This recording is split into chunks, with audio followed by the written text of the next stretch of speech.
My name is Isadora Vance. I am your mother's sister, and I am your biological mother, not Serafina." The words hit like bullets. Emberlyn stopped breathing. Her legs buckled. The room tilted sideways. Two women stood before her. One she had called Mom for 17 years. The other, a stranger with her exact same eyes. Serafina's face was chalk white. Her hands trembled at her sides. She looked like a woman watching her entire world collapse in slow motion. Isadora stood perfectly still. Tears streamed down her cheeks. But she did not look away. Not once. "You're lying," Emberlyn whispered. But even as the words left her mouth, she knew. Deep in her bones, she knew something was wrong. Something had always been wrong. The silence in that room was suffocating. 3 women, 17 years of lies, and one truth that would destroy everything. This is where our story reaches its breaking point. But how did we get here? Have you ever discovered that everything you believed about yourself was a lie? Your name, your history, your blood. What would you do if the woman you called Mom your entire life turned out to be someone else entirely? If the face you saw in the mirror suddenly belonged to a stranger? We build our identities on foundation stones we assume are solid. Our parents, our origins, our family stories told over holiday dinners and whispered at bedtime. But what happens when those stones crack? When someone pulls back the curtain and reveals that your entire existence was constructed on deception?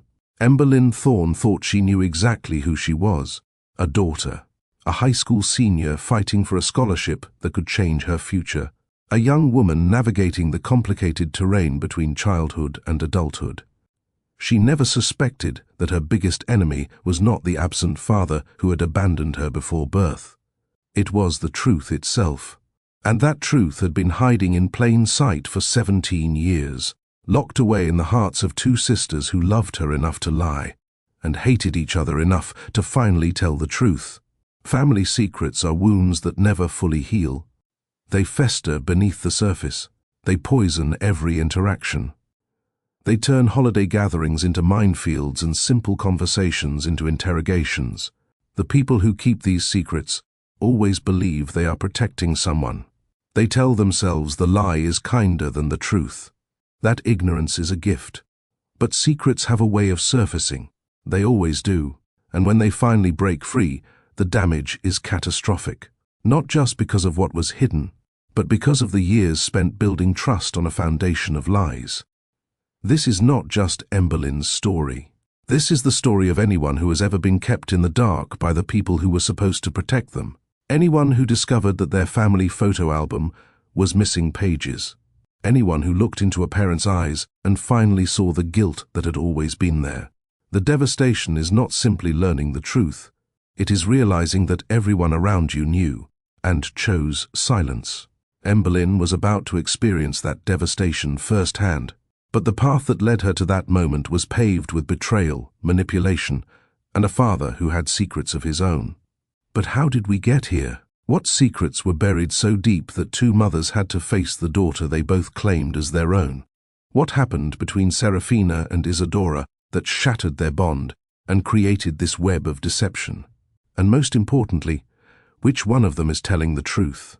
Is Serafina the loving aunt who raised Emberlyn with devotion and sacrifice? Or is she someone who stole her sister's child and erased her from existence? Is Isadora the wronged biological mother finally reclaiming what was taken from her? Or is she a manipulative liar using Emberlyn as a weapon in a decades-old war? The answers are not simple. Because in this story, no one is entirely innocent, and no one is entirely guilty. There are 3 sides to every family secret: his side, her side, and the truth buried somewhere in between. Today, we are going to find that truth. We are going to walk through every lie, every revelation, every moment of heartbreak that brought Emberlyn to that room. By the end, you will understand why some secrets should stay buried, and why others demand to be set free. If you are new here, welcome to the family. You have stumbled upon a story that will keep you up at night. Trust me when I say you will not be able to look away. If you are returning from the last episode, I am so glad you came back. I know I left you with questions. I know that ending had you screaming at your screen. And I promise, today we are getting answers. For those who missed it, here is what you need to know. Emberlyn Thorne finally made contact with her estranged father Caspian Blackwood. She received a folder from his cousin Thaddius containing evidence that would challenge everything she believed. And just when she thought she understood the situation, she discovered the truth was far more complicated than anyone had told her. Now, before we continue this journey together, I need a small favor. If you have not already, hit that subscribe button and tap the notification bell. This story has twists coming that you will not want to miss, and I would hate for you to fall behind. Also, drop a comment right now. Tell me, do you think Caspian is telling the truth about what happened 17 years ago? Or is he just another liar trying to manipulate Emberlyn? I read every single comment, and I genuinely want to know what you think. And if this story already has your heart racing, smash that like button. Let me know you are invested. Let me know you want to see how deep this rabbit hole goes. Now, let us rewind. To understand how Emberlyn ended up in that room, staring at two mothers who both claimed her as their own, we need to go back. Back to a coffee shop on Meridian Street. Back to a cold Tuesday morning when the sky was grey and the rain had not yet stopped. Back to the moment a daughter finally confronted the man she believed was her father. And back to the secrets he carried for 17 years. This is where everything changed. Cornerstone Coffee sat on the corner of Meridian Street like a relic from another era. The morning rush had ended 2 hours ago. Now the place was nearly empty. A barista in a faded green apron wiped down the espresso machine with mechanical indifference. Two college students occupied a booth near the window, laptops open, headphones blocking out the world. An elderly man in the corner nursed a cup of black coffee and stared at nothing in particular.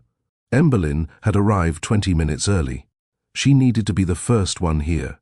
She needed to choose the seat, the angle, the positioning. If this was going to be a battlefield, she would control the terrain.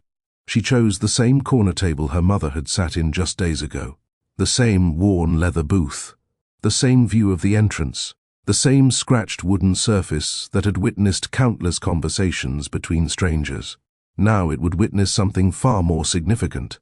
Her bag sat heavy against her ankle. Inside it, Thaddius's folder pressed against her leg. Every document, every photograph, every damning piece of evidence her uncle had compiled. It felt like a loaded weapon waiting to be fired. She had not slept. The entire night had been spent hunched over her kitchen table, studying every page by lamplight. She had memorized timelines, cross-referenced dates with public records she found online, built a mental profile of the man she was about to meet. The evidence painted a portrait of a monster, a man who abandoned a pregnant woman without a backward glance, a man who built a $2 billion empire while his daughter wore shoes with holes in them. A man who attended galas and charity events and smiled for cameras while his own flesh and blood slept in the back seat of a car. The rage she felt was real, justified, earned, and yet, something nagged at the edges of her certainty. A small voice she could not quite silence. It was Thaddius himself, the way he had smiled at her during their meeting. That practiced warmth that never quite reached his eyes. The careful way he had presented each piece of evidence, watching her reactions like a scientist observing an experiment. He had offered revenge like a gift wrapped in ribbon. But people did not give away weapons for free. Everyone wanted something. Everyone had an agenda. So what was Thaddius Vance really after? Emberlyn wrapped her fingers around her coffee cup. The ceramic had gone cold 30 minutes ago. She did not care. The clock on the wall showed 11:53, 7 minutes until he arrived. 7 minutes until she faced the man who had shaped her entire life through absence alone. She forced her breathing to stay even, her expression to stay neutral.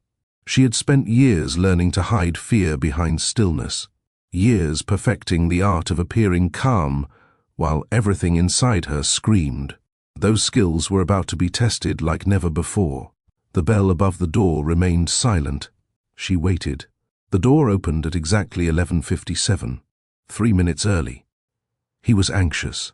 Emberlyn kept her eyes fixed on the entrance as a tall figure stepped through.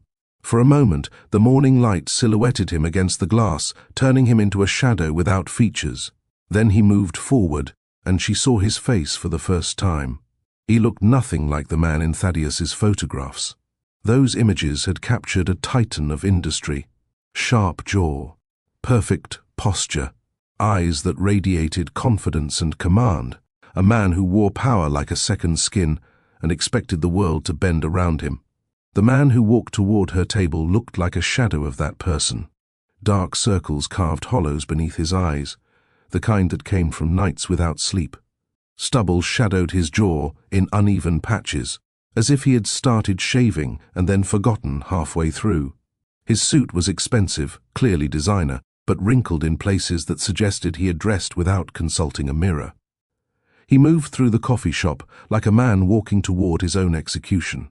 Emberlyn catalogued every detail, the slight tremor in his hands, the way his shoulders curved inward instead of pulling back, the careful, measured steps of someone afraid that any sudden movement might shatter something fragile. He stopped 3 feet from her table. For a long moment, he simply looked at her. She could read the expression on his face, the recognition, the pain, the desperate, barely concealed hope that he was trying to smother before it showed. He failed. "Thank you for meeting me."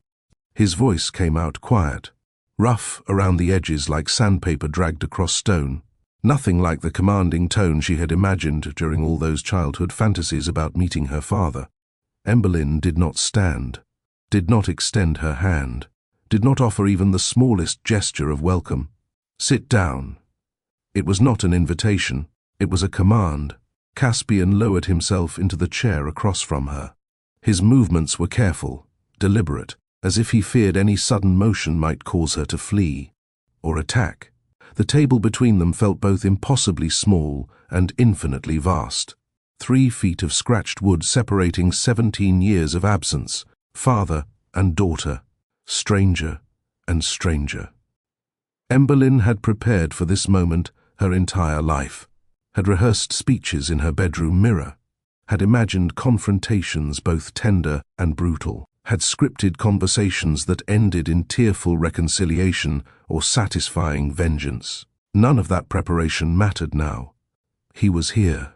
He was real. He was looking at her with eyes that held the same shade of green she saw in her own reflection. And she had absolutely no idea what to feel.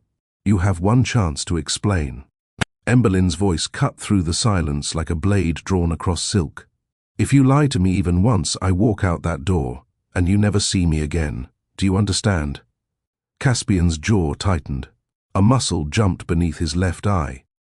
"I understand." "Good." She leaned forward slightly, hands still wrapped around her cold coffee, eyes never leaving his face. "First question. Why did you leave my mother?" The question landed like a physical blow. She watched it hit him, watched something fracture behind his eyes, watched the careful composure he had constructed for this meeting crack down the middle like ice beneath a heavy boot. For a long moment, he said nothing. His gaze dropped to the table, then lifted again to meet hers. When he finally spoke, his voice had lost whatever steadiness it had possessed. "Because I was a coward." Emberlyn waited. "Because my father was dying, and I convinced myself that duty mattered more than love. Because I looked at the woman I adored and saw someone who deserved better than a man who would always choose his empire over her heart." The words were smooth, practiced, polished by countless sleepless nights, until they sounded almost believable. Emberlyn recognized rehearsed answers. She had given enough of them herself during difficult conversations with teachers and counselors over the years. She knew what it sounded like when someone offered an explanation designed to generate sympathy rather than reveal truth. "That does not answer the question." Caspian's brow furrowed slightly. "I do not understand. You gave me reasons, justifications, carefully constructed explanations that make you sound tragic and noble." She tilted her head, studying him with cold precision. "I asked you why you left. I did not ask you to audition for my forgiveness." The coffee shop seemed to grow quieter around them. Even the barista had stopped wiping down the counter. Caspian's hands curled into fists on the table, then slowly uncurled. The real answer is simpler and uglier. Then give me the ugly answer. Another pause. Longer this time. When he spoke again, his voice had lost its polished edges completely. I left because walking away was easier than fighting for her, because staying would have required courage I did not have, because I looked at the choice between my father's approval and her love, and I chose the path that demanded the least sacrifice from me. He exhaled slowly. I was selfish, I was weak, and by the time I realized the magnitude of what I had thrown away, I had already convinced myself it was too late to go back. Emberlin's expression did not change, but something shifted in her chest. The smallest crack in the wall she had spent 17 years building. He was not defending himself. He was not constructing a narrative where he emerged as a tragic hero forced by circumstances beyond his control. He was simply admitting that he had failed, that the failure was entirely his own. It was not what she had expected, and that made it infinitely more dangerous. My mother tried to contact you. Emberlin's voice remained level, but the temperature in her words had dropped several degrees. Letters, phone calls. She came to your building in person. She stood in your lobby and begged to see you. Caspian's face went pale, then paler still. I know. His voice cracked on the second word. I found out 3 days ago. Convenient. It sounds that way. He met her gaze without flinching. But it happens to be the truth. He pressed his palms flat against the table, as if grounding himself against something that threatened to pull him under. My father intercepted everything. Every letter she sent was returned before it reached my desk. Every phone call was blocked at the switchboard. Every visit was denied by security staff who had been given explicit instructions to turn her away without explanation. Emberlin's eyes narrowed. Your father was dying. You expect me to believe he had the energy to micromanage your personal correspondence? My father was dying, Caspian agreed, which made him more determined than ever to control every aspect of my life before he was gone. He saw her as a threat to everything he had built, a distraction that would weaken my focus, a woman without the proper pedigree to stand beside a Blackwood heir. His hands curled into fists again. So he erased her, completely, ruthlessly, and I was too consumed with taking over the company, too overwhelmed with grief and responsibility to notice what he was doing behind my back. So you are blaming a dead man? No. The word came out sharp. I'm explaining what happened. The blame still belongs to me. I should have questioned why she never responded. I should have tried to reach her myself instead of waiting for her to come to me. I should have been suspicious when every avenue of communication went silent. He looked directly into her eyes. I failed to protect the woman I loved from my own father. That failure is mine, not his. Emberlin absorbed this in silence, searching for holes in his story, inconsistencies she could exploit. And after your father died, he has been gone for over 15 years. You could have found her any time. You could have searched, asked questions, hired investigators with the kind of resources you obviously have access to. Yes. The word fell like a stone into deep water. I could have. I should have. But you did not. No, I did not. His shoulders dropped slightly. Because I was still a coward, because it was easier to convince myself she had moved on, that our time together had meant nothing to her than to face what I had done, because admitting I wanted to find her would have meant admitting I had never stopped thinking about her. Emberlin watched his face carefully. He was not making excuses. He was not shifting blame onto his dead father and positioning himself as a victim of circumstances. He was owning every failure, every choice, every moment of weakness that had led them to this table. And somehow that honesty made everything more complicated. Emberlin reached into her bag. The folder felt heavy in her hands, heavier than paper and photographs had any right to feel. She placed it on the table between them and slid it across the scarred wooden surface. Your cousin gave me this last night. Caspian stared at the folder without opening it. His jaw tightened visibly. A muscle jumped beneath his eye in a rapid, involuntary rhythm. What did he tell you? Open it. He hesitated for just a heartbeat before reaching for the folder. His fingers trembled slightly as he lifted the cover and spread the contents across the table. Photographs spilled out like accusations made visible. Caspian at charity galas surrounded by champagne and designer gowns. Caspian on gleaming yachts cutting through crystal blue waters. Caspian shaking hands with senators and celebrities and captains of industry.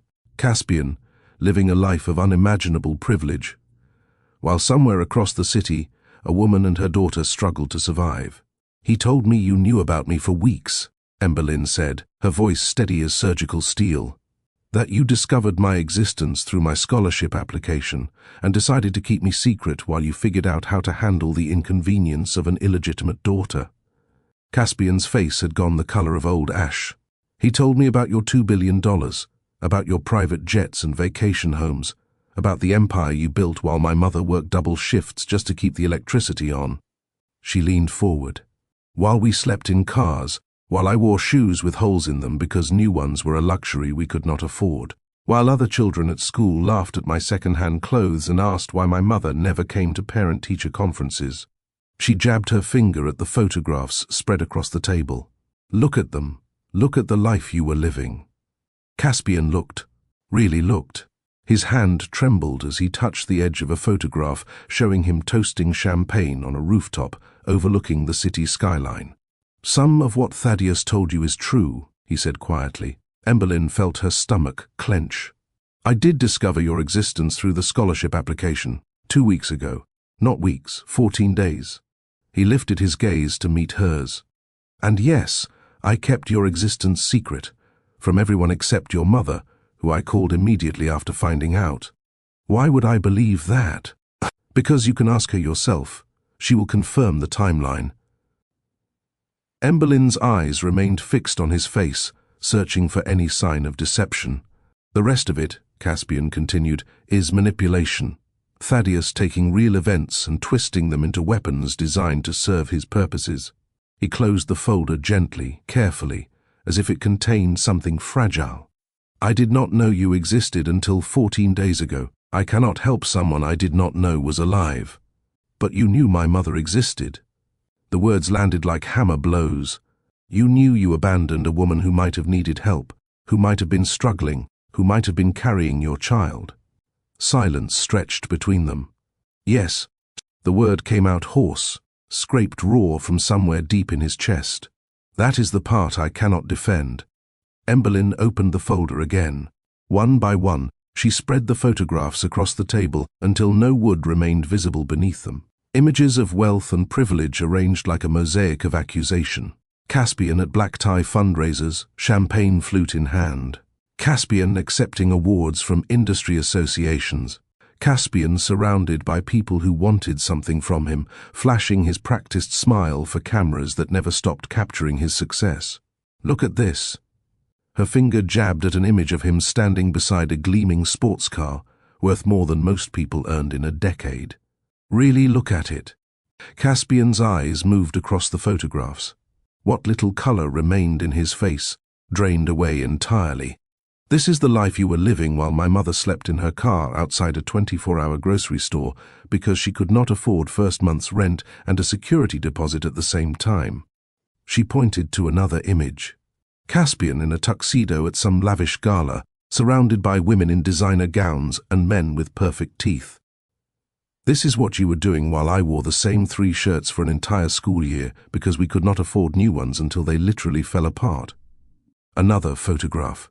A vacation property with floor-to-ceiling windows overlooking turquoise waters. "This is where you were relaxing while other children laughed at my second-hand shoes, while they called me names I still hear in my nightmares, while my mother picked up extra shifts and still could not make ends meet no matter how hard she worked." Caspian's hands were trembling now, visibly trembling. He pressed them flat against the table to make it stop, but the tremor continued. "I did not know." His voice was barely above a whisper, hoarse, broken. "I swear to you on everything I have ever loved in this world, I did not know." "Would it have mattered if you did?" The question hung in the air between them, like smoke from an extinguished fire. Caspian opened his mouth, closed it, opened it again. "I want to say yes." Each word seemed to cost him something essential. I want to believe that I would have done the right thing, that I would have found you, helped you, been there for every moment I missed. He paused, swallowed hard. But I do not know. I cannot honestly tell you what kind of man I was 15 years ago. I cannot promise that version of myself would have had the courage to acknowledge you publicly, to face the scandal and the questions and the complications, to choose you over my reputation and my company and my carefully constructed life. Emberlyn watched him carefully. He was not lying to make himself look better. He was not constructing a version of the past where he emerged as secretly noble, constrained by circumstances rather than character. He was admitting that he might have failed her, even if he had known the truth. And strangely, impossibly, that brutal honesty meant more than any polished excuse ever could have. And the man you are now. Emberlyn's question sliced through the heavy silence that had settled between them. Caspian lifted his head slowly, met her eyes without flinching. The man I am now would give everything to go back and make different choices. Every dollar I have accumulated, every achievement I have earned, every accolade that seemed so desperately important at the time. He exhaled slowly. But I cannot do that. Time does not reverse itself because we wish it would. I cannot change what happened. I cannot undo the years you spent struggling. I cannot give your mother back the time she lost working herself to exhaustion while I lived in comfort. His hands unclenched on the table. All I can do is try to be better moving forward, to earn the right to know you, even though I have done nothing to deserve that privilege, to become someone worthy of being called your father, even if that title will never truly belong to me. Emberlyn remained silent for a long moment, processing, evaluating, searching for the trap she was certain must be hidden somewhere in his words. Your cousin made me an offer. Caspian's expression shifted subtly. Wariness crept into the lines around his eyes. He wants me to expose you publicly, tear down everything you have built, destroy your reputation and your company and your legacy. She paused, watching his reaction. He called it justice. He is lying. The words came sharp and immediate, without hesitation or calculation. Thaddius does not care about justice. He has never cared about justice, and he certainly does not care about you. Caspian leaned forward, urgency replacing the defeated posture he had maintained throughout their conversation.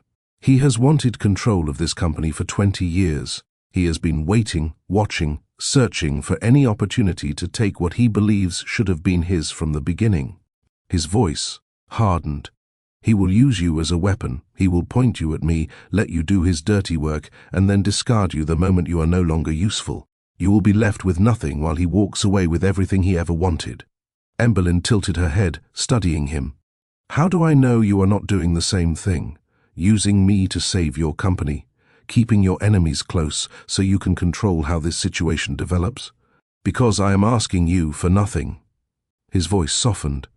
I have placed no conditions on this conversation. I have made no demands. I have attached no requirements to telling you the truth. He spread his hands open on the table, palms up, as if offering her something invisible. I came here to tell you what happened and let you decide what to do with that information. Whatever you choose, I will accept it. Emberlyn studied him for a long, measured moment. He was surrendering control, placing his entire fate in her hands without any apparent strategy or safeguard. Either it was the most brilliant manipulation she had ever witnessed, or it was genuine, and she had no idea which possibility frightened her more. Now, Empire, I need to pause here for just a moment. We are right in the thick of this confrontation. Emberlyn is sitting across from the man who abandoned her before she was born. She has every reason in the world to hate him, every justification for walking away and never looking back. But he is not behaving like someone desperate to save his own skin. He is not spinning elaborate excuses. He is not shifting blame onto convenient targets. He is admitting failures that make him look worse, not better. He is acknowledging that even if he had known about her, he might not have done the right thing. So I need to know where you are landing on this. Is Caspian telling the truth? Is this a broken man finally confronting the consequences of his choices? Or is this the performance of a lifetime? A calculated strategy designed to win Emberlyn's sympathy before the real manipulation begins? Drop your answer in the comments right now. T for truth. L for lies. I am genuinely curious what your instincts are telling you. And if you are feeling this story, if it has you leaning closer to your screen wondering what happens next, do me a quick favor. Share this with someone who appreciates a solid family drama. Send it to your group chat, because what happens in the next few scenes is going to shift everything you think you know. Also, if you have not already, tap that like button. Let me know you are invested in Emberlyn's journey. Let me know you want to see where this path leads. Now back to Cornerstone Coffee, because Emberlyn is about to make a decision that will change the trajectory of this entire story. What do you want from me? The question emerged from the space between them like a challenge issued on a battlefield. Caspian took a breath, let it out slowly. When he spoke, his voice had lost all its executive polish. A chance. The word hung in the air, fragile, almost desperate. That is all I am asking for. A chance to do what exactly? To know you, to learn who you are beyond the scholarship application and the documents Thaddius compiled, to hear about your life in your own words, your interests, your fears, your dreams for the future. He paused. To try, however inadequately, to become some small part of your existence, to be something that resembles a father, even though I have done absolutely nothing to deserve that role. Emberlyn's expression remained guarded, unreadable. And if I say no, then I will respect your decision. No hesitation, no bargaining, no attempt to negotiate better terms. I will stay away. I will never contact you again. I will ensure that my presence in this world causes you no further disruption or pain. He held her gaze steadily. But I will spend every remaining day of my life regretting it, wondering what might have been possible, wishing I had found the courage to fight for you years ago, when fighting might have actually meant something. Something shifted in Emberlyn's chest, a tightness she could not quite name or explain. 17 years.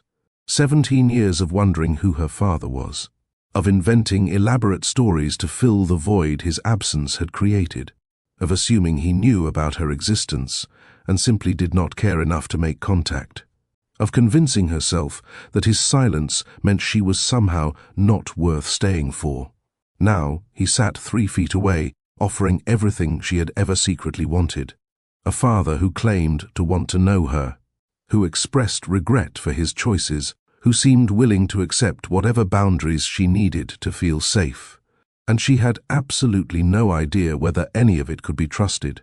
I need time. The words came out steadier than she actually felt. I need to process what you have told me and decide what I believe. Take all the time you require. He did not push, did not add conditions or deadlines. I will wait for as long as it takes. Emberlyn rose from her chair, stood over him for a moment, looking down at the man who had shaped her entire identity through absence alone. I need you to do something first. Anything. Talk to my mother. Tell her everything you have told me today, every explanation, every excuse, every apology.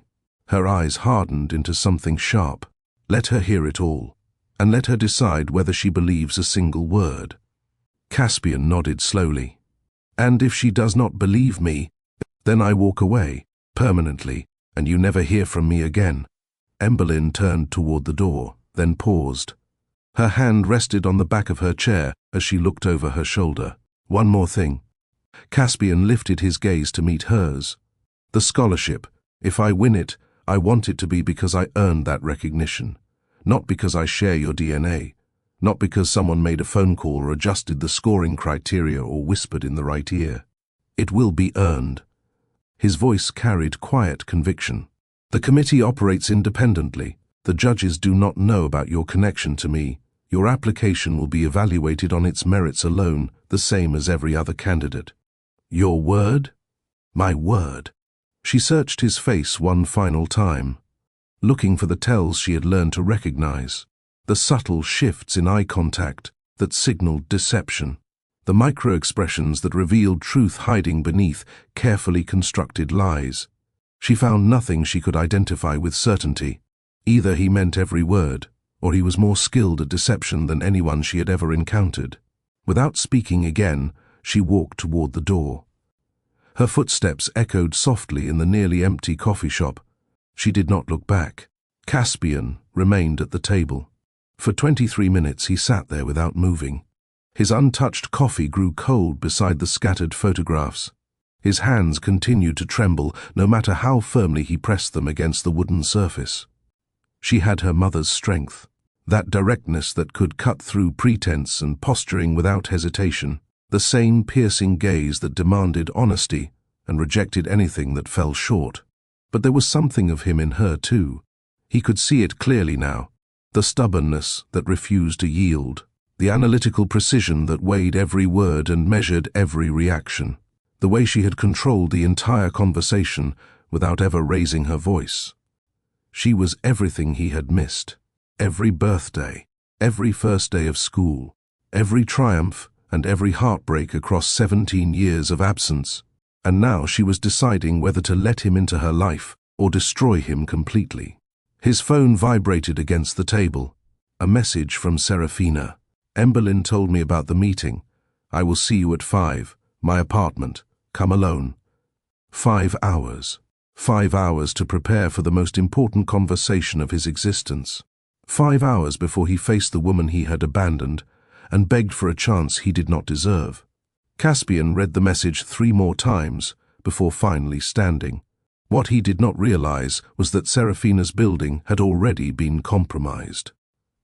And someone was listening to every word. The building had witnessed better decades.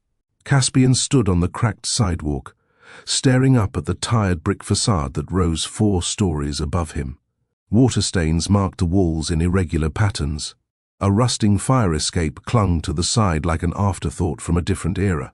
The directory beside the entrance showed apartment numbers that had faded to near illegibility from years of sun exposure and neglect. This was where Serafina lived. This was where his daughter had spent her childhood. The lobby smelled of cooking grease and industrial carpet cleaner. That particular combination found only in buildings where maintenance budgets had been stretched beyond their limits. A handwritten sign taped to the elevator doors announced "out of order" since 2018 in faded marker. 3 flights of stairs stretched upward into flickering fluorescent light. Caspian began to climb. Each step felt heavier than the last, not from physical exertion. He worked out 5 days a week and ran marathons for charity. His body could handle stairs without difficulty. The weight came from somewhere else entirely, from 17 years of avoidance, from every choice that had led to this moment, from the knowledge that the woman waiting at the top of these stairs had every right to refuse him entry and slam the door in his face. 3rd floor, apartment 3C.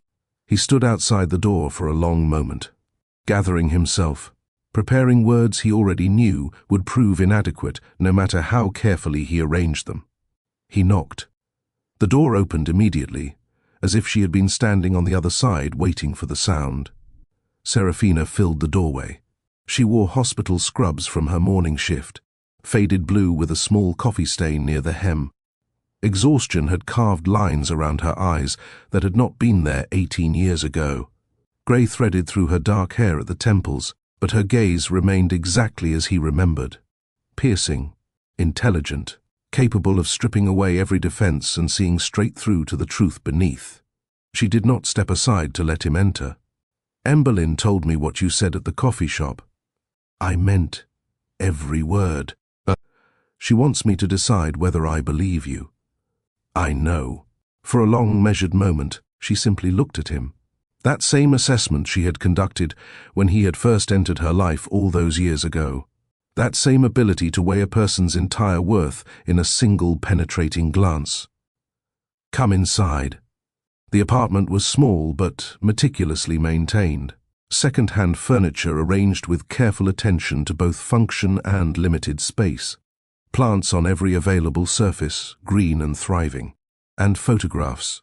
Dozens upon dozens of photographs covering every wall. Emberlyn at 6 years old, grinning through a gap where her front teeth should have been. Emberlyn at 12, clutching a science fair trophy. Emberlyn dressed for a school dance, eyes bright with possibility. Evidence of everything he had missed. Every moment he would never get back. "I need you to understand something before we begin." Serafina's voice cut through his reverie like a blade. My daughter is the only thing in this entire world that matters to me, the only thing I would kill for, the only thing I would die for. She stepped closer. If I sense for even 1 second that you intend to hurt her, I will destroy you myself. I do not care how much money sits in your accounts, how many lawyers you keep on retainer, how powerful you believe yourself to be. Her eyes held his without wavering. I will burn your entire empire to ashes, and I will smile while I watch it fall. Caspian met her gaze steadily. I would expect nothing less. Serafina gestured toward the worn armchair in the corner of her living room. Sit. Caspian lowered himself into the chair. The fabric smelled faintly of lavender and age. A hand-stitched throw pillow pressed against his back. Everything in this apartment had been chosen with intention, maintained with pride despite obvious financial constraints. Serafina remained standing, arms crossed over her chest, back straight as steel. Your cousin contacted me this morning.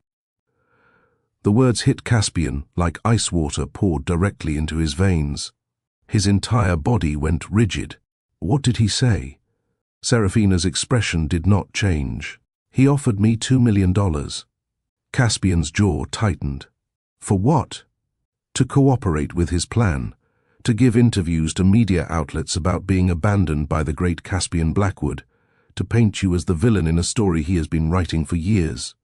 She paused. He wanted me to help him destroy you, and he was willing to pay handsomely for my participation. Caspian forced himself to breathe, to think past the rage that was building in his chest like pressure behind a dam. What did you tell him? I told him to go to hell. For a moment, Caspian felt something loosen in his chest. Relief, gratitude, something dangerously close to hope. Why? The word came out before he could stop it. Serafina's eyes flashed. Do not misunderstand me. I did not refuse because I have forgiven you. I have not. I may never forgive you for what you did to me, for the years I spent wondering if I was somehow not enough, for the nights I cried myself to sleep while my daughter asked why her father never came.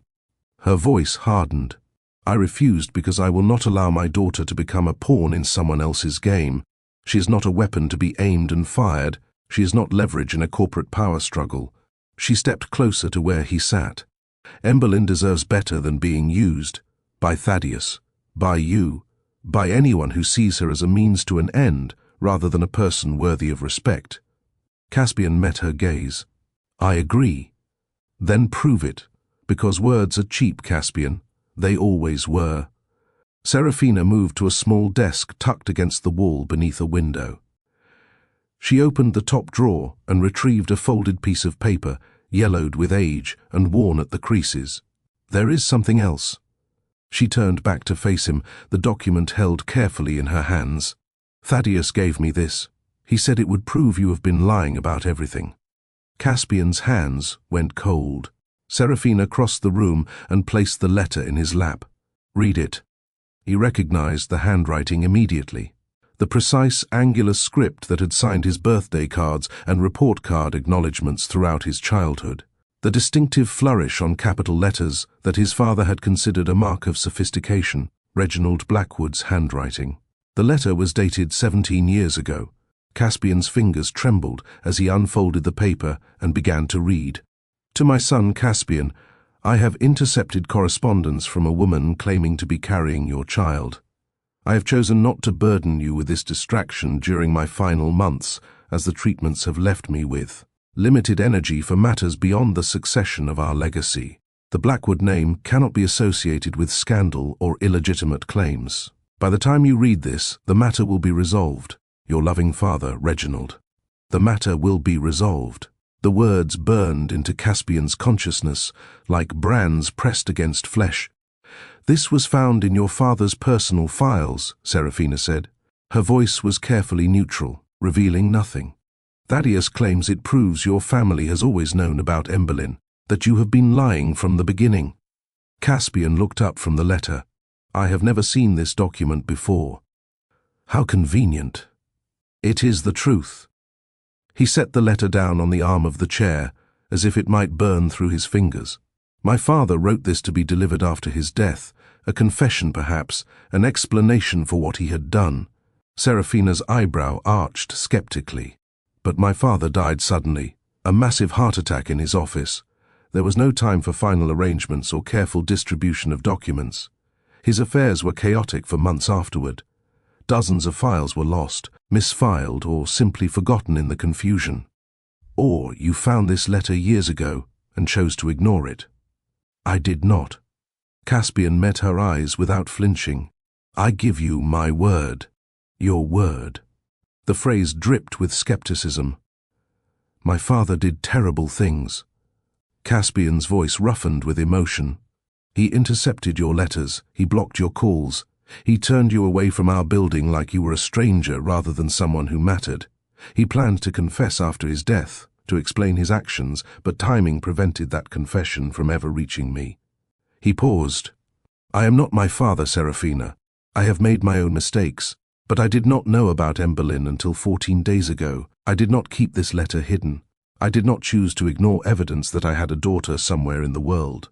Serafina studied him for a long moment. Would you have come for us, if you had received this letter?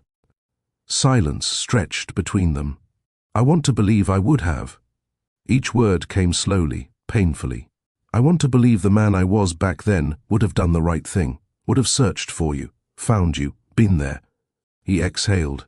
But I cannot promise that. I do not know with certainty what that version of myself would have chosen, and lying to you now would only prove that I am exactly who you think I am. Serafina's expression remained unreadable. The ghost of Reginald Blackwood hung between them, his manipulations continuing to damage lives even from beyond the grave. People rarely change. Serafina's voice cut through the heavy silence that had settled over the room. They tell themselves they have. They make promises and declarations and grand gestures, but when the pressure returns, when sacrifice becomes necessary, they revert to exactly who they always were. She moved to the window, looking out at the street below. The choices they make reveal who they really are, not their words, not their intentions, their choices. Caspian rose from the chair slowly. Then let me show you who I am now. Serafina turned to face him. How? Let me establish a trust for Emberlyn. Her expression hardened immediately. We do not need your money. This is not about need. Caspian took a step toward her. This is about what she deserves, what she has always deserved. He gestured toward the photographs covering the walls. Look at what you have accomplished, Serafina. You raised a remarkable young woman while working multiple jobs, living in difficult circumstances, receiving no help from anyone.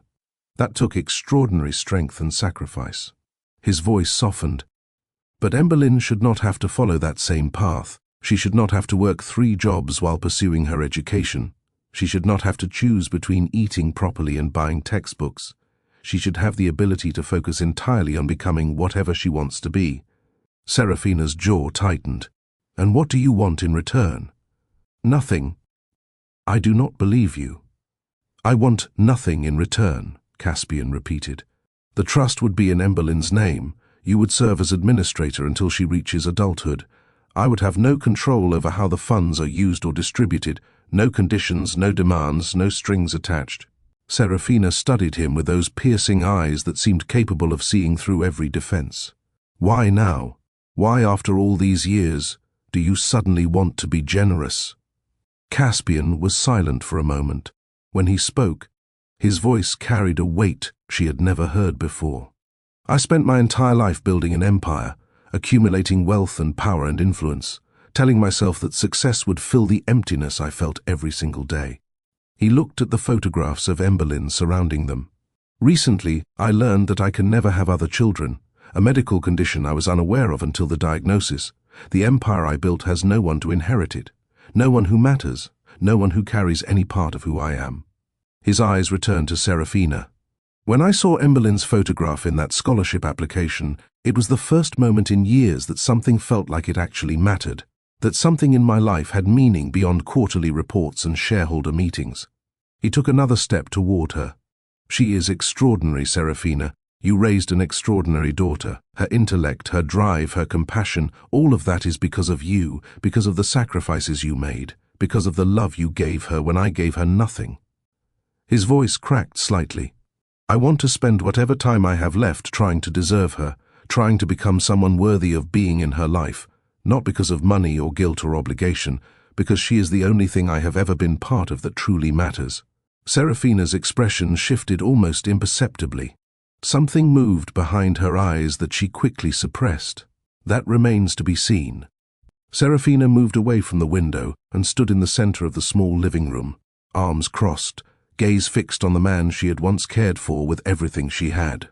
I will not stop you from knowing her. Caspian's breath caught. That is her decision to make, not mine. She is nearly an adult. She has the right to choose whether to have a relationship with her father. Thank you. Do not thank me yet. Serafina's voice hardened. I need you to understand something before you walk out that door. She stepped closer until barely 2 feet separated them. If you disappear again, I will not give you another chance, and neither will she. Caspian remained still, listening.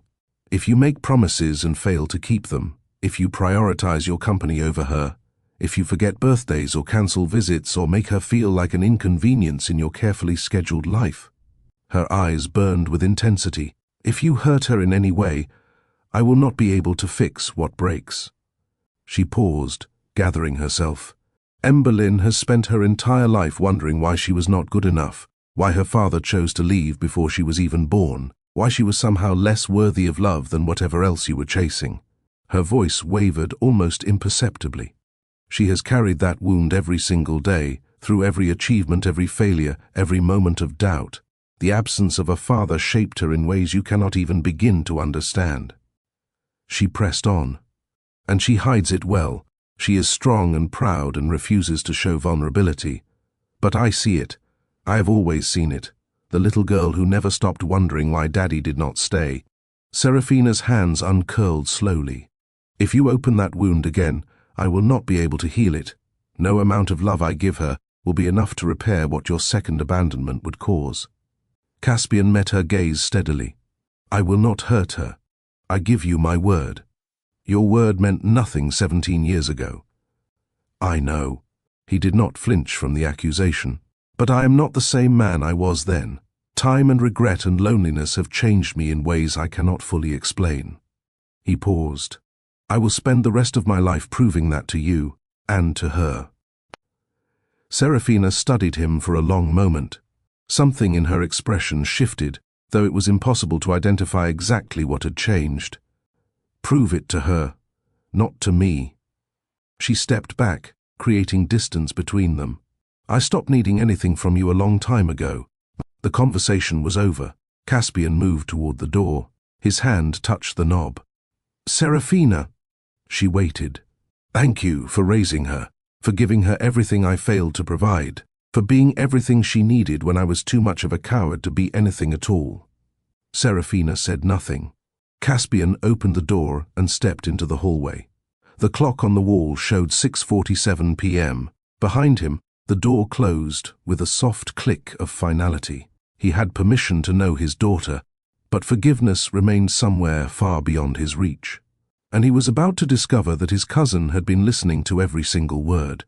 Caspian reached the street level of Serafina's building as the evening shadows lengthened across the sidewalk. His phone vibrated in his pocket. He pulled it out, expecting a message from his driver, or perhaps from Emberlyn. Instead, the screen displayed a number he did not recognize. He opened the message. I know about your meeting with Emberlyn this morning. I know about your conversation with Serafina this evening. And I know you think you can outmaneuver me somehow. You cannot. Caspian's blood went cold. The message continued. The board meeting is in 36 hours. Either you resign from your position as CEO and transfer your shares to a trust that I will administer, or I release everything. Every document, every photograph, every piece of evidence I have spent 18 months collecting.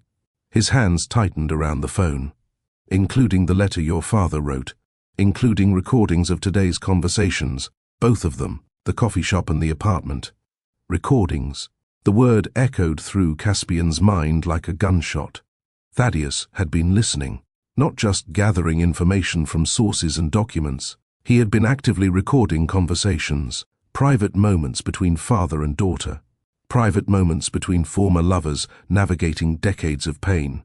The final line of the message burned into his vision. "Choose carefully, cousin. You have until Thursday morning, and the clock is already ticking." Caspian stood frozen on the sidewalk, pedestrians flowing around him like water around a stone. Thaddius was watching, listening, recording everything. Someone inside Serafina's life was feeding him information. Someone with access to her building, her apartment, her private spaces. The violation was staggering. His cousin had invaded the home where his daughter had grown up, had listened to conversations that were never meant for outside ears, had turned the simple act of trying to reconnect with his family into ammunition for corporate warfare. But who was the source? Who had planted the devices? Who was providing access? Who had betrayed Serafina's trust without her knowledge? Caspian needed answers, and he needed them before Thursday morning. 36 hours. Less than 2 days to uncover an operation that had apparently been building for 18 months. He pulled up his contacts and found a number he rarely used, but had kept for precisely this kind of situation. The phone rang twice before a gravelly voice answered. "Cross. Sullivan, I need you at headquarters, midnight tonight." A pause. "What happened?" "My cousin happened, and I need to know everything about what he has been building." "I will be there." Caspian ended the call and looked up at the building where Serafina lived. Somewhere behind those walls, hidden devices were capturing every word spoken, every private moment, every vulnerable confession. The war had begun, and Thaddius was already several moves ahead. What Caspian was about to discover would change everything, because Thaddius was not just trying to destroy him, he was trying to take something far more precious. The Blackwood Holdings boardroom wore a different face at midnight. Without the sunlight streaming through floor-to-ceiling windows, without the bustle of assistants and executives moving through corridors, the space transformed into something almost hostile. Shadows pooled in corners and gathered beneath the massive conference table. The city lights beyond the glass seemed to watch rather than illuminate. Caspian sat at the head of the table, a single lamp casting a yellow circle of light around his position. The rest of the room remained in darkness. The door opened at exactly midnight. Sullivan Cross walked in without ceremony. He was a man in his early 50s, weathered by decades of work that most people preferred not to know about. His grey hair was cropped close to his skull in a style that suggested military background. His eyes, pale and watchful, moved across the room with professional assessment before settling on Caspian. He wore a rumpled coat that had seen better years and carried a leather satchel that had seen even worse. "You look like hell," Cross observed, lowering himself into a chair across from Caspian. "I feel worse." Cross set his satchel on the table and opened it. "I started digging the moment you called. What I found is not going to improve your mood." "Tell me." Cross spread several photographs and documents across the polished wood. "Your cousin has been building this operation for 18 months, minimum. Probably longer, but 18 months is how far back my sources can confirm." Caspian absorbed this information. 18 months of planning. 18 months of positioning assets. 18 months of waiting for the perfect moment to strike. "He has people inside your company," Cross continued. "Inside your foundation. Inside the personal lives of people you care about." "Who?" Cross tapped a photograph of a woman in her 30s with carefully styled hair and a pleasant, forgettable face. "Jennifer Marsh, administrative assistant at the Blackwood Foundation, hired 11 months ago through a temp agency that, upon investigation, has financial ties to a shell company connected to Thaddius's personal attorney." "What has she done?" "Planted recording devices in conference rooms, copied files related to personal matters, including the scholarship applications. She has been transmitting information directly to your cousin for nearly a year." Caspian's jaw tightened. Cross moved to another photograph. A man in his 40s with a receding hairline and the tired expression of someone working a job they hated. Victor Reyes, building manager at the apartment complex where Serafina Vance lives. The name hit Caspian like a physical blow. Reyes has been providing access to common areas for months, but more recently, he has been entering apartments when residents are away, including apartment 3C. Caspian's voice came out dangerously quiet. He bugged Serafina's apartment. Yes. Cross met his gaze steadily. The devices were planted approximately 10 days ago. Everything said in that apartment since then has been recorded and transmitted to your cousin. Caspian rose from his chair so abruptly that it scraped against the floor. His cousin had violated Serafina's home, had invaded the space where his daughter had grown up, had listened to private conversations between mother and daughter, had recorded his own desperate attempts to reconnect with his family. The rage building in his chest was unlike anything he had experienced in decades. There is more, Cross said quietly, and it is worse. Sullivan reached into his satchel and pulled out a tablet. He tapped the screen several times, then turned the device to face Caspian. This was filed yesterday afternoon. I have a contact at the courthouse who flagged it for me an hour ago. Caspian leaned forward, eyes scanning the document displayed on the screen. Legal letterhead from a law firm he did not recognize. Morrison, Blake and Associates. The address indicated an office in the financial district, but he had never heard the name in any business context. His eyes moved to the heading of the document. Emergency petition for temporary guardianship. And then the name of the petitioner, Thaddius Vance. What is this? Caspian's voice came out low and dangerous. Sullivan's expression remained carefully neutral. Thaddius is seeking emergency guardianship of Emberlyn Vance. The words did not immediately register. Caspian read them again and again. Guardianship. He tasted the word like poison. Of my daughter. Yes. On what grounds? Sullivan scrolled down to the relevant section. The petition claims that Serafina Vance is an unfit mother, that she works excessive hours, often leaving her minor daughter unsupervised for extended periods, that the home environment is unstable and inadequate for proper development. Caspian's hands slammed against the table. That is absurd. Serafina has done nothing but sacrifice for that child. She has worked multiple jobs to provide stability, not to abandon her. It does not matter if the claims are true. Sullivan's voice remained steady. It matters if a judge believes them long enough to grant temporary custody while a full investigation is conducted. The implications crashed over Caspian like waves breaking against rocks. Once Emberlyn is under Thaddius's legal control, Sullivan continued, he can shape the narrative however he wants. He can coach her testimony, influence her statements, use her as a permanent weapon against you in the board fight, or leverage her against me forever.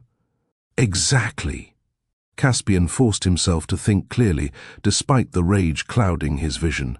When was the evidence gathered? The claims about parental neglect? Sullivan tapped the screen. According to the supporting documentation, surveillance and witness statements have been collected over the past 6 weeks, photographs of Emberlyn alone in the apartment. Logs of Serafina's work schedule showing 12-hour shifts, statements from neighbors about irregular hours and occasional loud arguments. 6 weeks. Thaddius had been planning this for 6 weeks minimum, gathering evidence, building a case, waiting for precisely the right moment to deploy it. When is the hearing? Sullivan's jaw tightened almost imperceptibly. Tomorrow morning, 9 a.m. Caspian's blood went cold. 18 hours. Yes. The mathematics of the situation became horrifyingly clear. Thaddius had given him 36 hours to resign from the board, but the guardianship hearing was scheduled for 18 hours from now. The two deadlines were deliberately staggered. If Caspian focused all his resources on the board meeting, gathering allies, preparing counter-strategies, fighting the corporate battle, Emberlyn might be taken into Thaddius's custody before he could intervene. If he focused on the guardianship hearing, hiring lawyers, gathering evidence to refute the claims, protecting his daughter, Thaddius would release everything to the press and the board would remove him regardless. There was no winning move.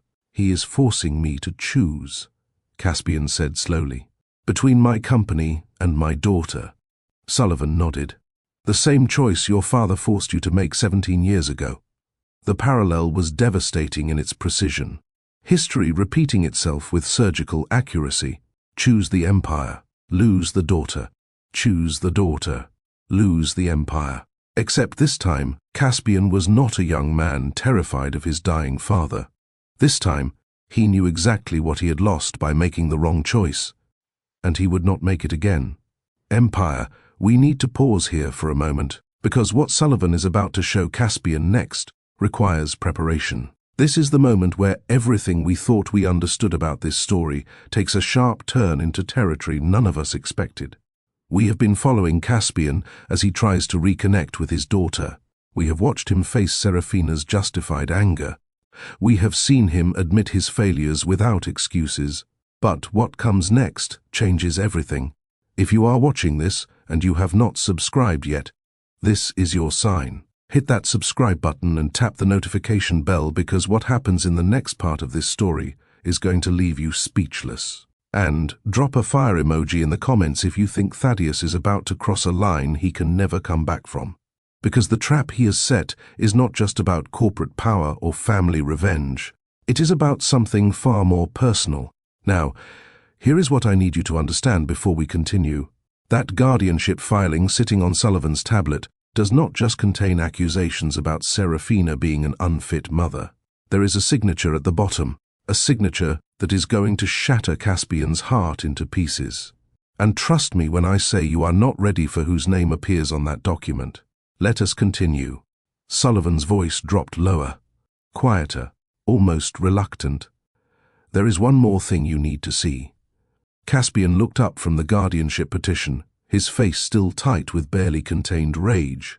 What else could possibly be in that filing? The petition includes a sworn affidavit.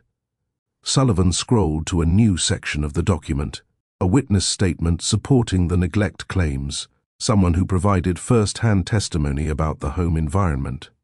Who would testify against Serafina? She has no enemies, she barely has time for friends. Sullivan did not answer immediately. Instead, he turned the tablet slightly, angling the screen so Caspian could see the signature page clearly. The name at the bottom of the affidavit was written in careful, precise handwriting. Emberlyn Vance. Caspian stopped breathing. She signed this? The words came out broken, fractured. My daughter signed an affidavit supporting Thaddius's guardianship petition? The signature appears authentic. Sullivan's voice was carefully neutral, but the timing raises questions. What timing? Look at the date.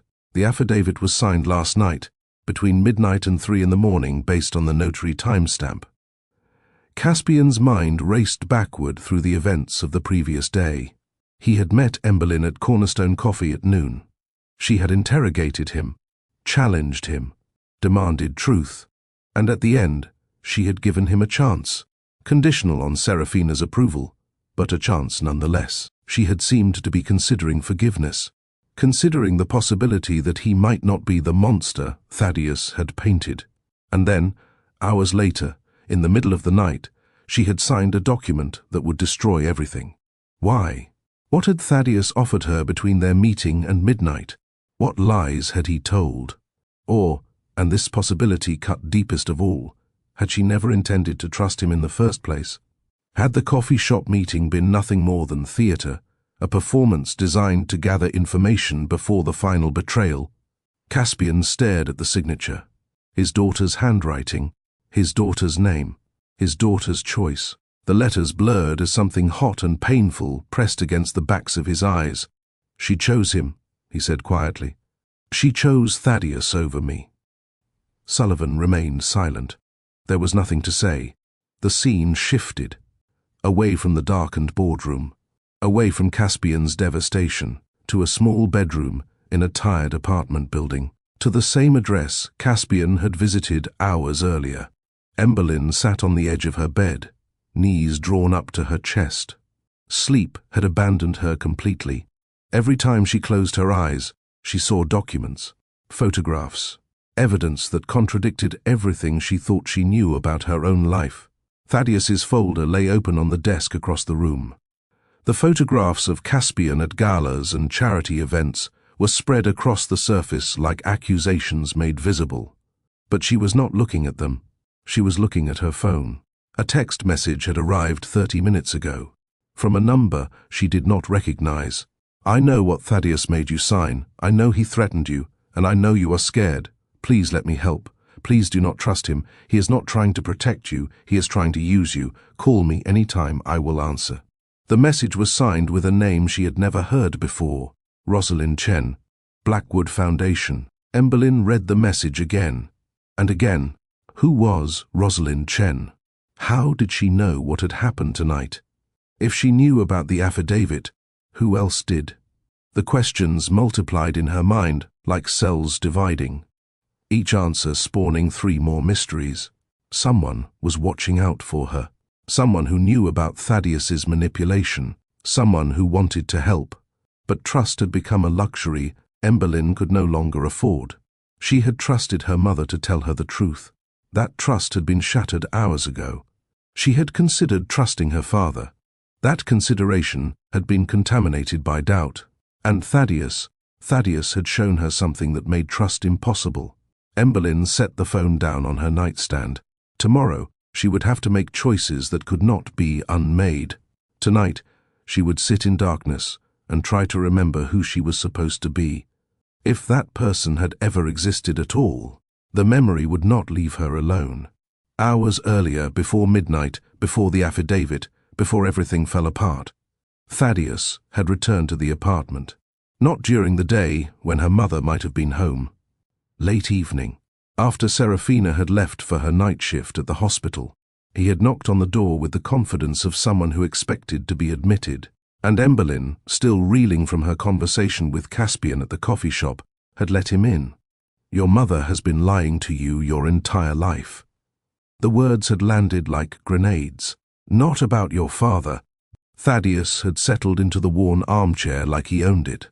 About something much worse, and I can prove it. He had produced a different folder, not the one containing photographs of Caspian's privileged life. Something else entirely. Inside were documents Emberlyn did not immediately understand. Medical records with dates that predated her earliest memories. Legal filings with stamps from county offices in states she had never visited. Photographs of people she did not recognize. And a name that was supposed to be hers. "You were not always Emberlyn Vance." Thaddius's voice had been soft, almost gentle. The voice of someone delivering devastating news with practiced sympathy. "Your mother changed your name when you were 3 months old. She erased your original identity, erased your history, and she never told you why." Emberlyn had stared at the documents without comprehension. "That cannot be true. I have the original birth certificate." Thaddius had slid a single page across the coffee table. "Look at it. Look at the name." The document was old. Yellowed, official stamps and signatures marking it as authentic. The name in the space marked child was not Emberlyn. It was someone else entirely. And in the space marked father, the space she had spent her entire life believing would contain Caspian Blackwood's name if her mother had ever filled it out, there was a different name altogether. A name she had never heard. A name that meant nothing to her. "Sign the affidavit," Thaddius had said. "Help me take control of your future, away from people who have done nothing but lie to you, and I will tell you the truth about who you really are." That was why she had signed. Not because she trusted Thaddius, because she needed answers her mother would never willingly provide. Sitting in darkness now, hours later, Emberlyn wondered if she had made the worst mistake of her life. Her phone buzzed again. Emberlyn reached for it automatically, her hand moving before her brain could protest. A new message. This time from a number she recognized. From Caspian. "Emberlyn, this is your father. I know what Thaddius showed you tonight. I know about the birth certificate, and I know it does not mean what he told you it means. Please, give me one more chance to explain. The hearing is in 6 hours. If you do not call me before then, everything changes. Forever." She read the message twice. He knew about the birth certificate. How did he know? How could he possibly know what Thaddius had shown her just hours ago? The paranoia that had been building all night intensified. Everyone seemed to know her secrets before she did. Everyone seemed to be watching, listening, anticipating her every move. 2 men now claimed to have the truth about her identity. 2 versions of her history that could not both be accurate. One of them was lying. She did not know which one. Her phone buzzed a third time. Different sender. From her mother. I know you are awake. I came home early. I need to tell you something. I should have told you years ago. Please come to my room. We need to talk before morning. Emberlyn stared at the message for a long moment. Her mother was awake. Her mother had come home from her shift. Her mother knew something was wrong. Her mother wanted to talk. After 17 years of silence, Serafina finally wanted to explain. Emberlyn stood slowly. Her legs felt unsteady. Her hands trembled as she set the phone down on her desk. The hallway outside her bedroom was dark. Only a thin line of light spilled from beneath her mother's door at the far end. She took one step, then another. Each footfall brought her closer to answers she was no longer certain she wanted. But there was no turning back now. The truth was waiting, whether she was ready or not. The door to her mother's bedroom was slightly ajar. Light spilled through the crack, casting a thin golden line across the hallway floor. Emberlyn placed her palm against the wood and pushed gently. The door swung open. Serafina sat on the edge of the bed, shoulders curved inward, hands clasped around an envelope that looked older than Emberlyn herself. The paper had yellowed with age, the edges soft from years of handling. But she was not alone. A woman stood by the window, silhouetted against the city lights beyond the glass. Emberlyn froze in the doorway. The stranger was tall. Dark hair fell past her shoulders, streaked with grey at the temples. She wore a simple dress that looked expensive despite its understated design.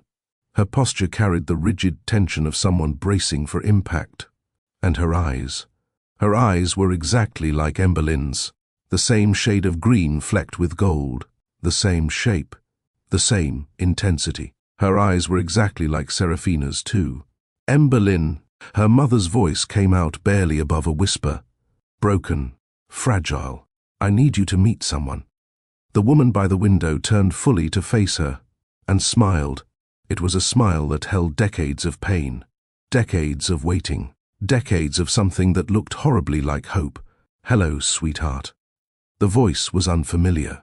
The accent carried traces of places Emberlyn had never been. It has been 17 years since I held you. You probably do not remember me. You were too young, just a few months old when I had to let you go. The woman took a step forward. My name is Isadora Vance. I am your mother's sister. Another step. And I am your biological mother.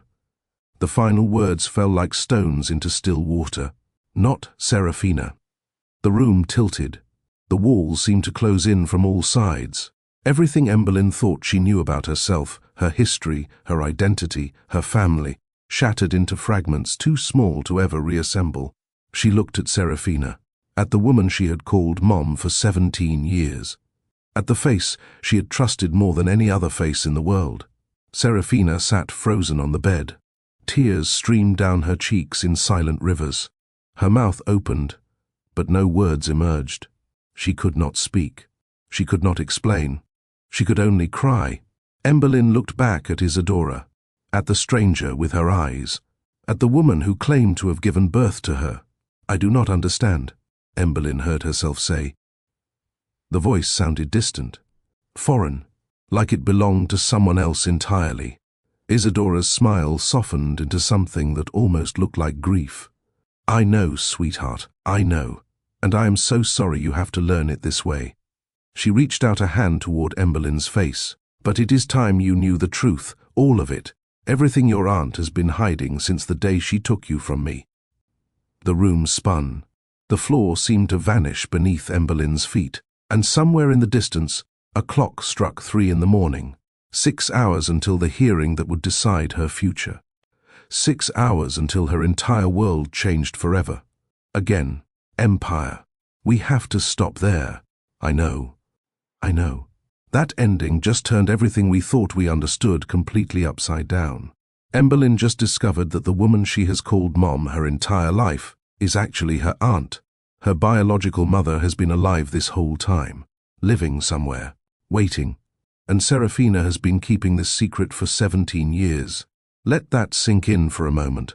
17 years of lies, 17 years of pretending, 17 years of raising her sister's child as her own, while that sister was still alive. Why? Why did Serafina take Emberlyn from Isadora when she was just a few months old? What happened 17 years ago that made this deception seem necessary? What kind of relationship did Serafina and Isadora have before this? Were they close? Were they enemies? Did something happen that shattered their bond forever? And here is the question that should be keeping you up at night. Is this what Thaddius was really after the entire time? Did he know about Isadora? Did he bring her back into Emberlyn's life deliberately? Is the guardianship petition just a distraction from a much larger game? And what about that birth certificate, the one with a different name, the one with a different father listed at the bottom? Who is the man whose name appears in that space, the man listed as Emberlyn's biological father? Because if Isadora is the biological mother, and Caspian believed he was with Serafina all those years ago, then there is a much more complicated story here than anyone has revealed.